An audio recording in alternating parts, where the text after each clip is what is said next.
Hi there, I've got here a parcel delivered today. It's not very heavy, so don't expect any big things in there. Oh, some PECO things, thank you very much. That's beautiful. So, but here's some little people, some workers,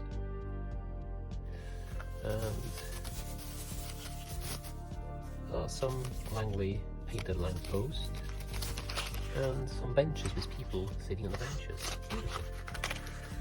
In addition, a whole joblot.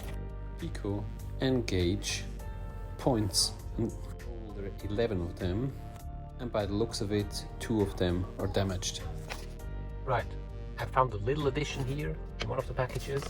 It's a purchase date. So these tracks were purchased in March, I think it's 15th of March 1978.